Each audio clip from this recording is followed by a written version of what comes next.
They thought humanity was just another mark, naive, emotional, ripe for manipulation, a species to be played, harvested, forgotten. But when the con artists of Galaxy came knocking, they found something else entirely. A planet that didn't beg, a species that didn't bluff, and a war they thought impossible, already won. What happens when the galaxy's oldest scam meets the one species that doesn't play by the rules? Hit that like button, subscribe, and get ready for a story where humanity doesn't just survive, it outsmarts the masters of deception. Let's begin. It was the oldest trick written in the stars, and the most beloved pastime of the Arcanari nobility, a dazzling deception cloaked in diplomacy. When a young civilization cracked the code of faster-than-light whispers, the Arcanari would reach out, not with warships, but with velvet words. They claimed that a terrible force, the core dominion, had set its eyes on their little world. But fear not, they'd say, there was still time to act. Under the banner of galactic guidance, the Arcanari would offer their protection, but it came at a price. Not gold, not technology, something far more valuable. Their prey would surrender their stories, their creatures, their languages, the soul of the species, all in exchange for a promise built on air. At first, the game faltered. New races discovered the Galactic Forum, a coalition that offered free protection from interstellar threats. But the Arcanari were old hands at dancing through loopholes. They never said defense from invasion. That would invite scrutiny. Instead, they offered proactive cultural assimilation, a gentle-sounding poison meant to blur and blend a species into cosmic conformity. They pitched it as art, making a civilization less tempting to invaders by sanding off its uniqueness. While the Forum promised fleets and force, the Arcanari sold soulcraft and charged dearly. It was a masterpiece of semantic manipulation, and the stars kept spinning. High Elder Virex, clad in crimson scales that shimmered like fresh magma, gazed into the suspended hologlobe hovering above the obsidian conference table. The loading glyph pulsed like a heartbeat. Another line, another world, another stage for the oldest performance in the universe. This one was called Earth. The inhabitants, humans as they named themselves, were a patchwork of contradictions. Warlike yet poetic, fractured yet fiercely proud of their differences. They were perfect. Virex's expression never changed, but something in the stillness of his eyes betrayed amusement. The hunt was on again. This time, the challenge tasted sweeter. Around him, the chamber gleamed with carved starlight. To his left lounged Ysira, scales cool and violet like the polar dusk. To his right, the golden-toned Drevik adjusted his layered mantle, his eyes flickering with quiet glee. Ysira broke the silence, tasting the air out of instinct, an old habit that clashed oddly with the sterile grace of their sanctuary. These humans are soft-skinned, no external armor, not a single scale. But look, they come in so many shades. Like us, in a way. She tilted her head, delicate fronds at her neck fanning out. Curious. They descend from warm-blooded stock, not cold-blooded. Odd creatures. Drevik gave a throaty rasp, the Arcanari's form of laughter. Warm bloods always make the best stories, he mused, shifting in his seat. Did you know they produce nourishment with their own bodies? They do what? Drevik blinked slowly, golden irises narrowing as the data pool scrolled past his vision nodes. They're females, excrete a nutrient compound from their own bodies to nourish offspring. He leaned back, eyes gleaming, absolutely surreal. His claws hovered over the holopad, processing the influx of human transmissions. They're practically flooding the channel with data. Songs, stories, even ancient rituals. It's like they want us to take it all. Quiet, Virex said, lifting one elegant talon. The room stilled instantly. His voice carried the weight of centuries, not just command, but something deeper, calculation. The auto-linguistic systems are finalizing mutual syntax. Judging by their eagerness, visual contact will be requested within minutes. He leaned closer to the glowing orb, scarlet scales flexing like molten armor. "This species walks a razor's edge," he muttered. "Impressionable, but not stupid. If we misstep, they'll recoil. We must tread with precision." A shared glance passed between the three Arcanari, one that required no words. They'd played this theater on countless worlds. But this time, something was different. Something about the humans, their fervor, their openness, stirred a rare anticipation in Virex's core. "Let's revisit our performance," he said calmly. "The core threat remains our entry point. The beauty of the core," Isira purred, "is their existence. They still hold the outer spires. The Council refuses to engage them. We have raw footage, real war zones, first-hand accounts from evacuees. It's all authentic. And the minor detail," Drevik added with soft hiss, "that they haven't launched a major campaign in 3 millennia? Well, best left unsaid." Virex gave an approving nod. "Human sociocyte profiles suggest a fear-prone species. Suspicion runs deep in their blood. They'll believe the danger without needing to see it at their doorstep. Should we tailor our strategy more?" Isira asked, her frilled tail swaying. "Their entertainment data is vivid. They might be more cynical than our usual targets." Virex pondered, his jaw tightening. "No, familiar rhythm, predictable outcomes. The classic method has never failed." Drevik summoned their visual kit, the tried-and-true dossier of core atrocities. Star systems turned to cinders, biospheres shattered, spore ships descending like screaming metal insects. "I've upgraded the visuals with new footage from the Valari subjugation. Crisper resolution. More visceral." "Well done," Virex said. A soft chime echoed. The translation barrier had fallen. "Positions," he commanded. "We are the ancient stewards of peace, selfless guides, offering shelter to the galaxy's children." The trio aligned themselves with ritual grace, Virex centered, Isira and Drevik at his flanks. The arrangement exuded calm dominance, intellect wrapped in empathy, a careful illusion of protection, not power. The contact feed flickered to life. Virex's pulse quickened. The human who appeared was impossibly young. Copper-toned skin, wide eyes filled with cautious wonder, and just enough defiance to make things interesting. And her hair, dark as a void river, had been woven into a design so intricate it almost resembled ceremonial braiding. She wore garments that radiated purpose, clean lines and deliberate contrast, a white upper wrap, dark lower threads. Formal by their standards.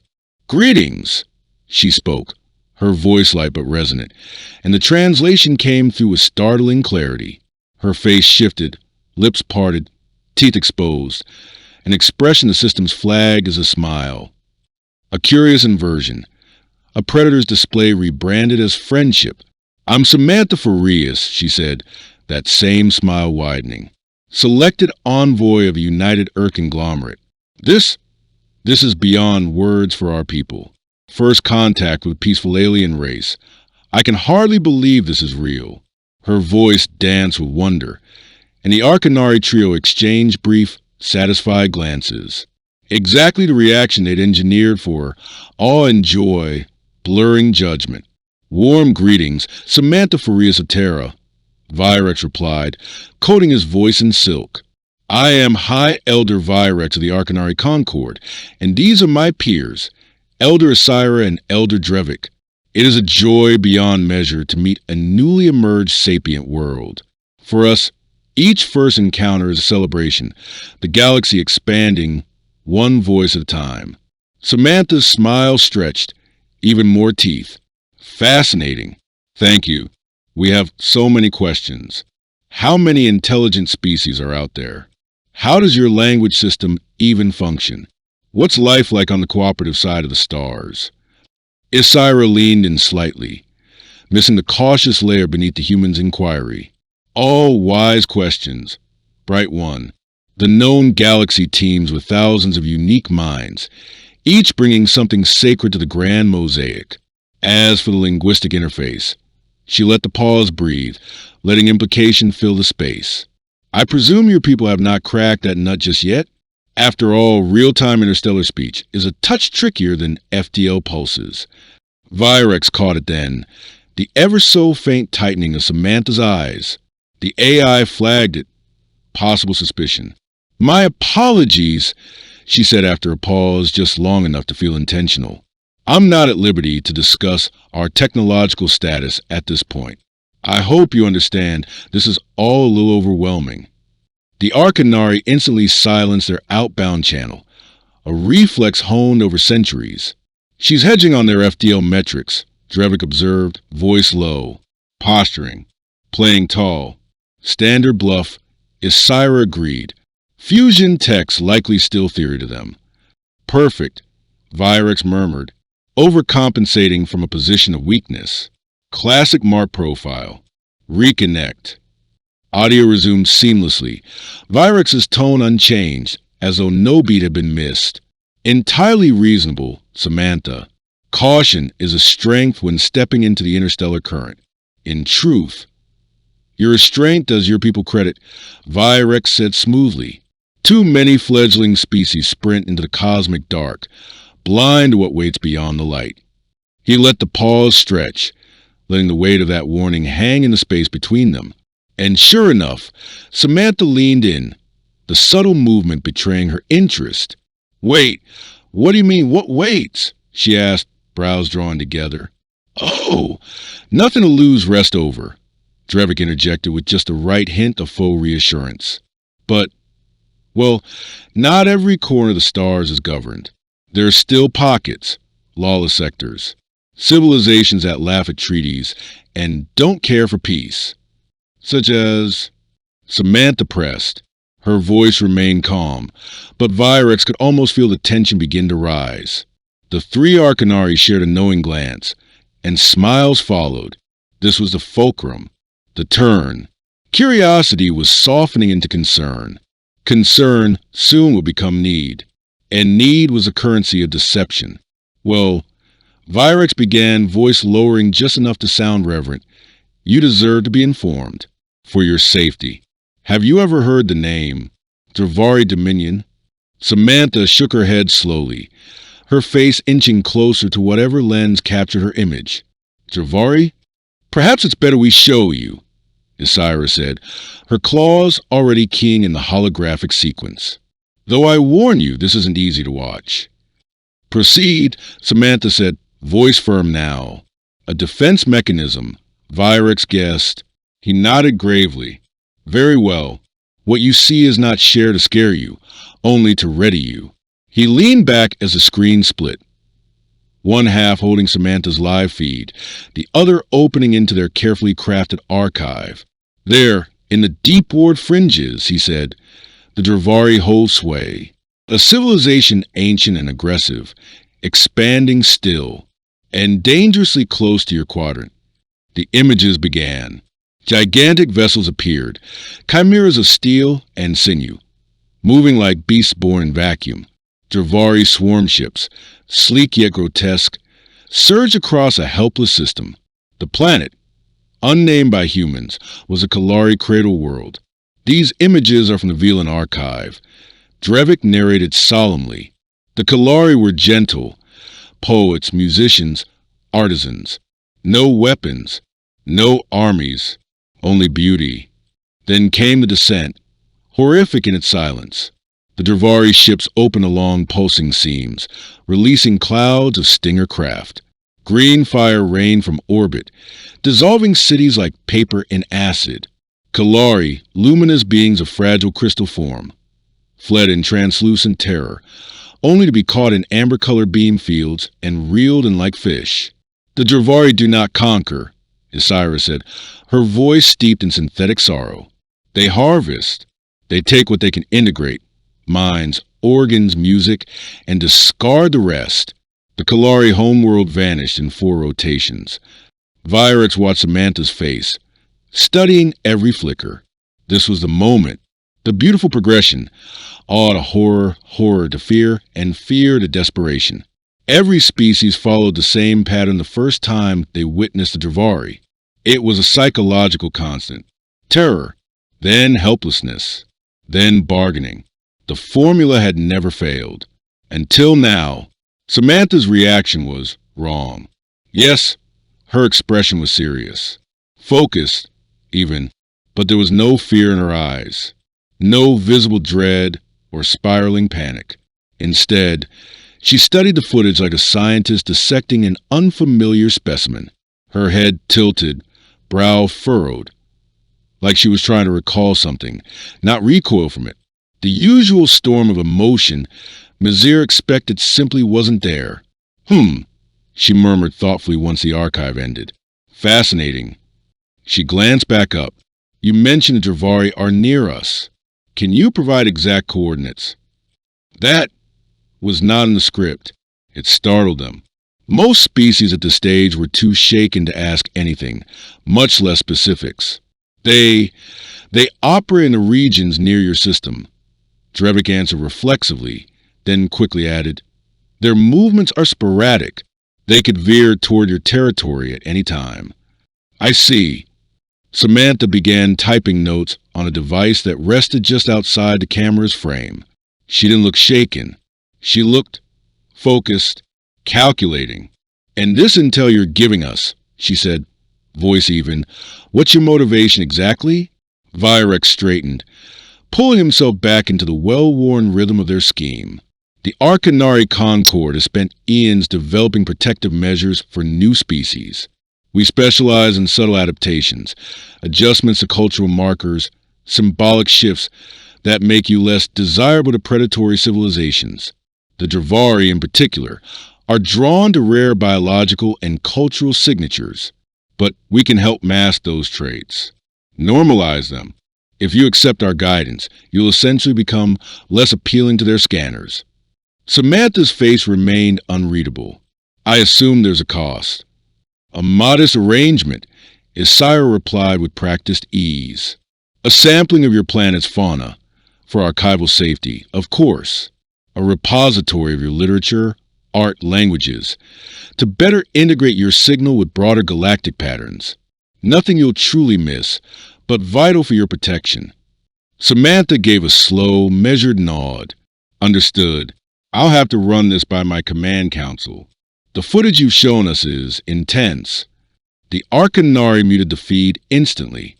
She's not panicking, Drevik hissed, voice laced with confusion. Where's the desperation? The pleading? She should be begging us for shelter by now. Maybe her species emotes differently, Isira offered, though even she looked unsettled. Mammalian neurology might dampen external displays. Or, Virex said slowly, she is panicking, just not visibly. That request to consult her leaders? She's probably racing to inform them right now. Drevik relaxed slightly. Of course. Once they see the footage, they'll spiral. Strategy councils, emergency briefings. It'll hit them hard. They unmuted just as Samantha finished her notes. We completely understand, Virex said with calm grace. It's a lot to absorb. Please take your time. Take whatever time you need, Virex said, wearing his most diplomatic smile. This channel remains open. Reach out when your leadership is ready to discuss our benevolent proposal. Actually, Samantha interjected, would you mind holding just a moment? I'll return shortly. Before any of the Arcanari could formulate a response, her feed blinked into a hold screen, a swirling icon and ambient tone replacing her image. The three elders stared in confusion. A moment, Isira echoed, her frills flaring in disbelief. She's weighing the existential safety of her species, and she needs the moment? Perhaps moment has a broader connotation in their dialect. Drevik offered weakly. Maybe on Earth, it means a full planetary cycle? Virex said nothing, but his crimson scales had darkened, a visual cue the others instantly recognized. Something felt wrong. The woman had been too measured, too calm, too clinical. This did not match the pattern. Then, barely 4 minutes later, the feed returned. Samantha was back, and this time, she wasn't alone. Flanking her were several humans clad in sharp, angular uniforms, their expressions unreadable, their presence unmistakably military. "Thank you for your patience," Samantha said, her tone now colder, edged with quiet command. "I confer with command personnel. We reviewed your footage concerning the so-called Dravari Dominion." "Excellent," Virex said quickly, eager to resume control. "Then you understand the severity of the threat." "We don't require your assistance," Samantha said flatly, cutting to the preamble like a blade. "Humanity is already familiar with the Dravari. They were eradicated 3 years ago." The silence that followed was not one of diplomacy. It was pure, thunderstruck stillness. Virex felt the involuntary twitches in her eyelids, a reflex he hadn't experienced in centuries. Isira's violet skin had turned almost translucent in shock. Drevik's gold had dulled to a queasy, tarnished green. "That's," Virex began, his voice cracking. He cleared his throat and tried again. "That's impossible." "Is it?" Samantha said quietly, and this time there was iron beneath her words. "Tell me, Elder Virex, when exactly was your footage recorded? Because our Quantum Lance warheads didn't fail, and I assure you, their empire doesn't exist anymore." No one reached to mute the feed. They were too stunned to react. Dravari gone? Extinct? It made no sense. They had dominated the dark borders of space for millennia. They were the ideal monster, real enough to frighten, distant enough to exploit. Eternal. "You're lying," Drevik blurted, all refinement gone. "The Dravari control dozens of systems. They have hundreds of war arcs, endless hive fleets. No newly emerged species could have. Couldn't we?" A human officer behind Samantha finally spoke. The calm in his voice wasn't arrogance. It was history. "So, because we're new to FTL dialogue," said Samantha, her voice calm and razor sharp, "you assumed we were defenseless. That's bold." Virex's mind spiraled. It had to be a bluff. It had to be. He'd encountered this tactic before. The desperate feint of a young civilization posturing for strength. Sometimes they claimed strategic alliances. Other times, experimental weapons. It never worked. Because the Arcanari always had the truth. Always had evidence of the threats they sold. But these humans, they weren't bluffing. There were no tremors in their voices. No physiological anomalies. No subtle tells that transcended species. They were steady, controlled, casually confident, as if they'd already won. Isira began, stumbled, tried again. "Surely you understand. The Dravari reign for epochs. They dismantled starfaring species with ease. The idea that one world could defeat them." Samantha finished for her, reclining slightly. "Sounds impossible, doesn't it? Like something from fiction. But tell me, did you ever try to stop them?" The question wasn't curiosity. It was indictment, a blade hidden in the calm. Virex felt the cut before he even realized it had landed. He began, then stopped. What could he say? That they had never wanted to stop the Dravari? That their entire economy had been built around fear, around weaponizing terror as leverage? Could he admit that the Arcanari had allowed monsters to roam free? Because monsters made for perfect bargaining chips? "That's what I thought," Samantha said quietly. "This has been enlightening. Truly. Thank you for making the effort to contact us, elders." Her voice didn't rise. She didn't shout. But it echoed in the chamber like a door slamming shut. The 3 Arcanari sat frozen, words caught in their throats. Virex's mind tried to wrap itself around what he'd just heard. Quantum Lance weapons? One planet toppling an ancient empire? It was ludicrous, insane, unthinkable. And yet, they're lying. Drevik snapped, slapping the mute control. They have to be a race that just stumbled into FTL, claiming they wiped out the most feared force in the outer void? It's a bluff. A clumsy, desperate bluff. Isira's frills, which had flattened in shock, began to rise just slightly. He's right. This is counter-posturing. We've seen this before. Remember the Tarashi gambit. The Tarashi couldn't bluff their way through a market stall. Virex replied slowly, though he wanted desperately to believe them. These humans are different. They're just better liars, Drevik insisted. On the screen, Samantha remained, quiet, still, watching. And there, in her gaze, those strange mammalian eyes, Virex saw something that made his scales crawl. Not arrogance, not deception, but a calm certainty that couldn't be faked. Elders, Samantha's voice pierced the stillness like a scalpel. Is everything all right? You seem troubled by our update. The Arcanari glanced at each other. They should end it here. Virex knew that. Sever the link. Flag the planet. Move on to a more naive target. That would be the smart play. But something inside him resisted. Mute the feed, he ordered. The screen dipped into silence. We should cut contact immediately, Isira said, voice tense. If what they said is true, it's not. Drevik snapped. It can't be. But I admit, I want to understand their logic. Why fabricate such a ridiculous tale? What's the end game? Virex felt his claws tap thoughtfully on the arm of his chair. In 5 centuries of this game, I've never seen a ruse like this. If it is deception, it's a new flavor. I'm intrigued. We'd be risking a resource world, Isira cautioned. You want to expose the operation? Why not? Virex said, his tone almost gleeful. If they're lying, which they must be, there's no danger in revealing the truth. Earth is a fringe system, low risk, but the insight we might gain, priceless. Drevik's golden scales shimmered with interest. I wonder how they'll respond. Will they double down on the lie? Panic? Beg. Exactly, Virex said, eyes glittering.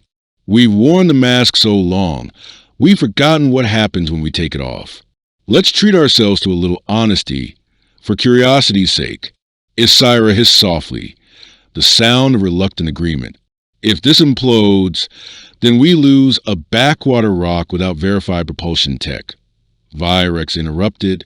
A small price for a psychological case study. He reached toward the console but paused, fingers hovering.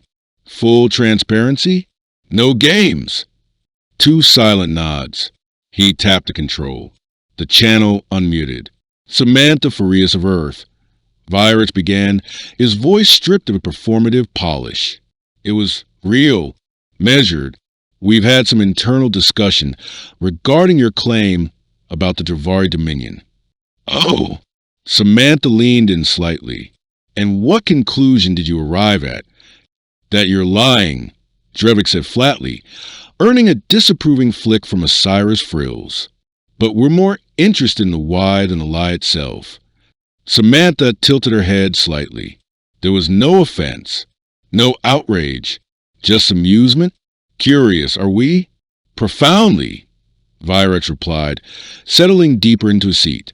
So curious, in fact, that we decided to do something unprecedented. We're going to tell you the truth. Her eyes sparkled. Now that is interesting. Samantha's eyebrows arched, a small shift, but one the translation AI flagged as a prize. The truth? She asked, voice sharp with curiosity. The entire truth, Virex replied. No masks, no games. Samantha Farias, you just participated in what we refer to as the Great Pattern. For thousands of years, the Arcanari Syndicate has reached out to newly awakened civilizations with warnings, dire warnings, about the Dravari Dominion. He paused, letting the weight of his next words hang. We offer protection, or rather, something we call cultural stabilization services. In exchange, of course, for biological samples, art, language, the usual offerings. Behind Samantha, the officers shifted, whispered among themselves. Eyes narrowed. It's a long con, Isira said smoothly, stepping into confession as if it were a dance. A beautiful, precise con. And here's the brilliance of it. The Dravari are real. They do exist, far beyond council borders. They've conquered planets. But here's the thing. They haven't moved an inch in over 3,000 years. Frozen, contained, harmless. But newcomers don't know that, Drevik added, pride glinting in his voice. They see the footage. Real, terrifying, historical. And they panic.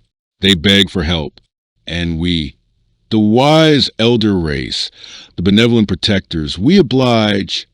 For a price, Samantha said quietly, her tone unreadable. For a reasonable price, Virus corrected, smiling faintly.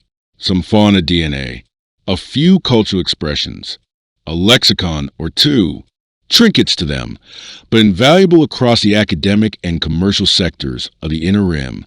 We're not marauders. Samantha, let's say entrepreneurial historians. Parasites. One of the officers behind her muttered flatly. Unnecessarily aggressive, Drevik countered. We offer value, comfort, a narrative that lets civilization sleep easier, even if the dangers exaggerated. Virex leaned in, crimson scales shimmering in the ambient light. But you, Samantha Farias, you presented a challenge. You told us the Dravari were dead, destroyed, gone. That claim, that impossible, absurd claim, is the most brazen reversal we've ever seen. And we have to know, why that lie? Why that fantasy?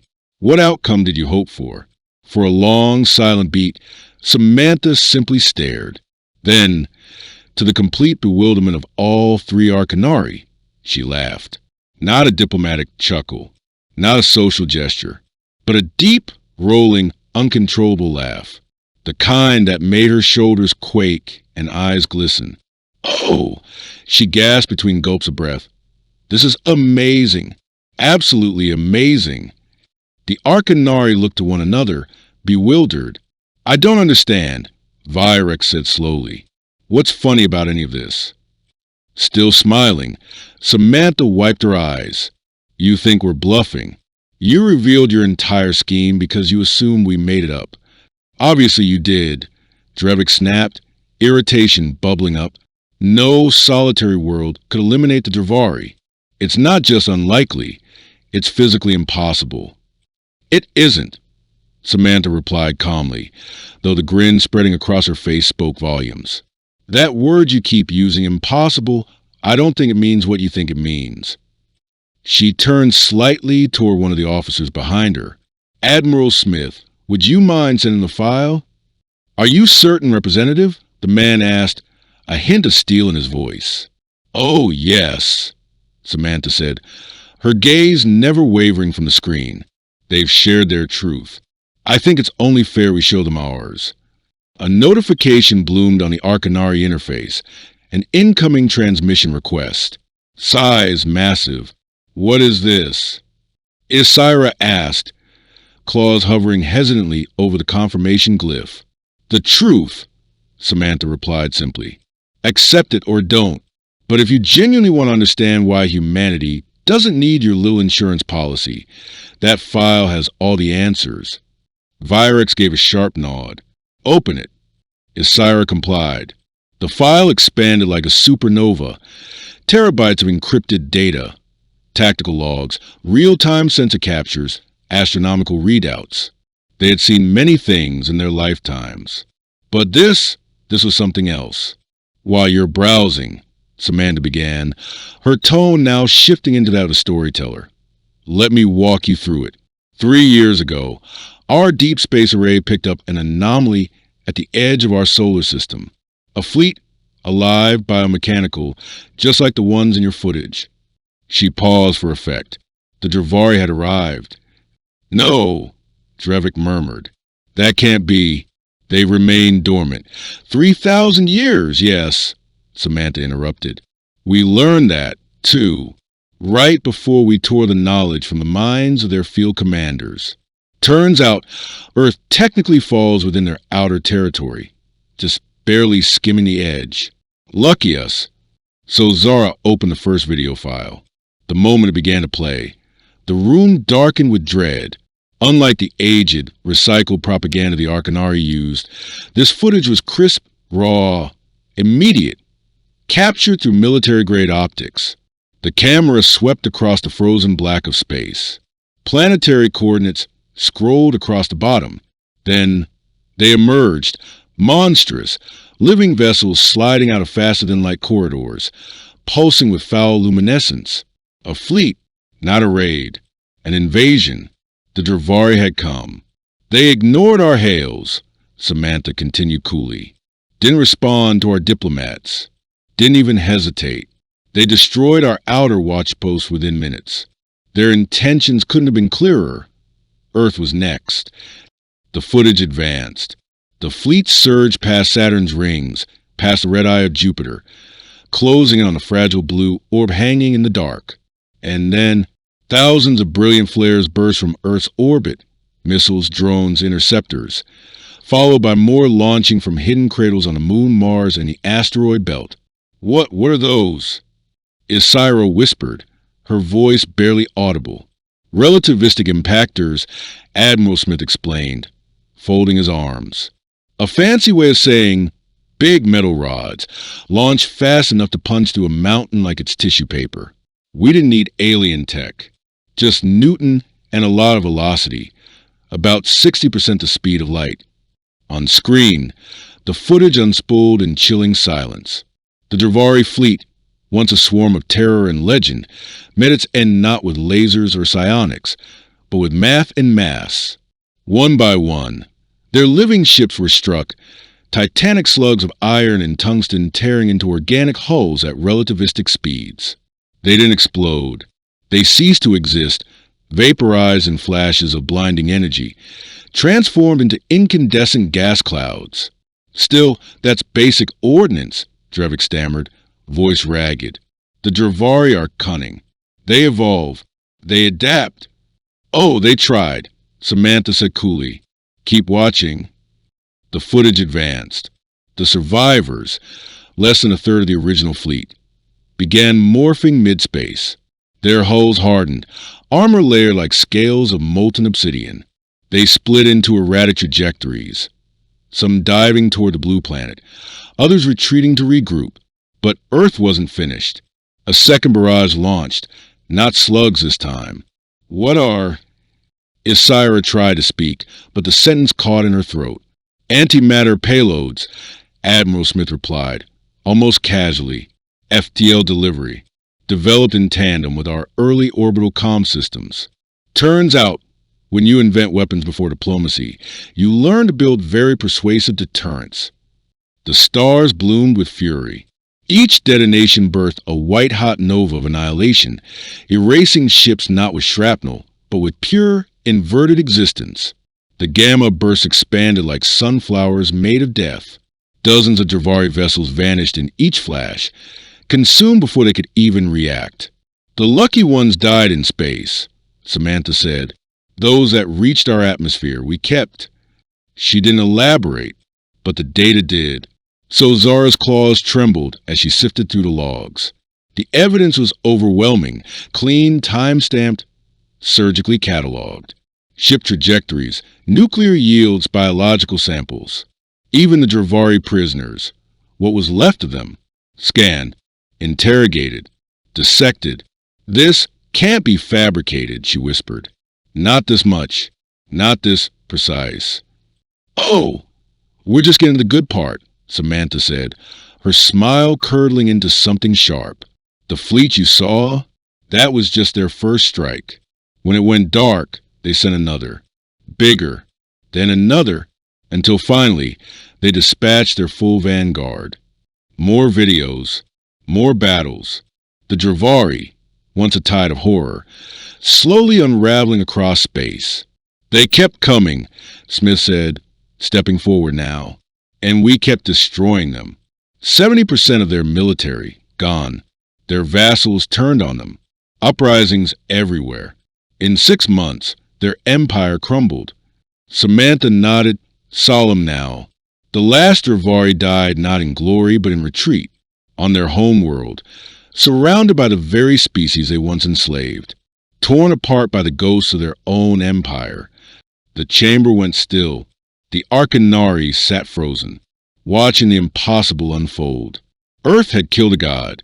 They had achieved FDL communication. That much the Zagarians had believed. But what they hadn't believed, what they couldn't believe, was that this same species had annihilated the Zorg Empire. The myth, the eternal threat, the foundation of their entire deception. Gone, erased by the very creatures they'd tried to manipulate. "You're monsters," Limmer whispered, his voice trembling with disbelief. Samantha's eyes went cold. "No, we're survivors." She leaned closer, her expression no longer that of a diplomat. No pretense, no performance. Just quiet, steel-sharp truth. And in that moment, Mizir saw it clearly. He had not been looking at prey. He'd been staring into the eyes of a predator. "Now," she said calmly, "let's talk about your scam. You've been honest with us, and I respect that. So allow us to return the favor." So Zara didn't speak. She couldn't. Samantha continued, voice steady. "We want compensation." A jolt of panic rippled across the Zagarian trio. "You tried to steal from Earth," Admiral Smith said flatly. "Now you'll repay that debt. You'll transfer full genomic profiles of your homeworld's fauna, your cultural archives, linguistic databases, everything you would have taken from us." Limmer recoiled. "That's absurd. Our heritage is priceless, irreplaceable, historically significant." Samantha smiled thinly. "We agree. You have 48 hours. "This is extortion," Sozar hissed, frills twitching with fury. Samantha tilted her head. "No, this is what you call justice. Also, we'll need a complete inventory of every artifact you've harvested from other species. Think of it as overdue restitution." Mizir's mind raced through centuries of practice manipulation, looking for a crack, an opening, leverage. There was none. "And if we refuse?" he asked, knowing the answer. "The Zorg refused too," Admiral Smith replied. "Would you like a tour of their ruins?" The chamber fell into suffocating silence. "We will need time," Mizir offered weakly. "To gather 48 hours, Samantha repeated. "And we'll need biological samples from the three of you now. Collateral." "You can't," Limmer began. "We can. We are," Samantha said firmly. "Unless you prefer we forward your confession to the Galactic Council. We do know how to contact them. Nice folks, by the way." The trap had closed. Seamless, elegant, perfect. They had walked into it. Voluntarily. "Send the transfer protocols," Mizir said at last, his voice hollow. Samantha beamed. "Wonderful. Now this is what real cultural exchange looks like. No deception. Just mutual understanding. Woe with the occasional threat." She leaned forward one final time. "Don't disappoint us, elders. We're the species that ended the Zorg. But we'd rather be allies. Your move." The screen cut to black. Silence clung to the chamber like ash. "They played us," Limmer muttered, stunned. "We laid it all out, and they ran the con better than we ever could." Sozar finished. Mizir rose slowly. "Gather everything they requested." He paused at the door. "The game's over. We lost." And as they dispersed to surrender the very treasures they had stolen from countless worlds, one truth rang louder than shame. The masters of the galaxy's oldest scam had just been masterfully scammed. The predators had become the prey. So, who really runs a galaxy now? When the oldest con meets the newest predator, the rules change forever. If this twist blew your mind, drop a comment, tell us your favorite moment, and subscribe for more stories where humanity flips the script. Because out here in the stars, we're just getting started.